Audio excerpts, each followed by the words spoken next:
అభిమానులకు ఊరటనిచ్చేలా తెలంగాణలో పార్కింగ్ ఫీజుల విషయంలో కీలక పరిణామం చోటు చేసుకుంది. రాష్ట్రంలోని సింగిల్ స్క్రీన్ థియేటర్లలో కూడా ఇకపై పార్కింగ్ ఫీజు వసూలు చేయరాదని స్పష్టత వచ్చింది.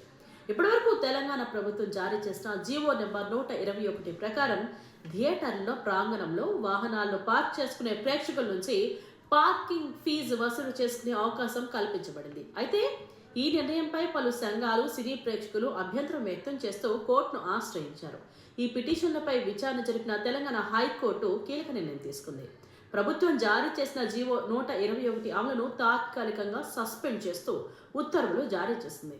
దీంతో రాష్ట్రంలోని సింగిల్ స్క్రీన్ థియేటర్లో పార్కింగ్ ఫీజు వసూలు చేయడం నిలిచిపోయింది. హైకోర్టు నిర్ణయం ప్రకారం థియేటర్ ప్రాంగణంలో సినిమా చూసేందుకు వచ్చే ప్రేక్షకులకు ఉచిత పార్కింగ్ సౌకర్యం కల్పించాల్సిందే. ప్రేక్షకులపై అదనపు భారం పడకూడదనే ఉద్దేశంతో ఈ నిర్ణయం తీసుకున్నట్లు తెలుస్తోంది.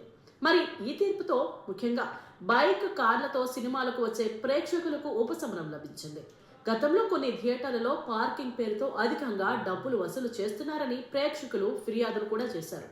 మరి ఇప్పటి వరకు మల్టీప్లెక్స్లో పార్కింగ్ విషయంలో వివాదాలు ఉన్నప్పటికీ ఇప్పుడు హైకోర్టు తాజా నిర్ణయంతో సింగిల్ స్క్రీన్ థియేటర్లలో కూడా పార్కింగ్ ఉచితం అవుతుండటంతో ప్రేక్షకుల్లో ఆనందం వ్యక్తమవుతుంది.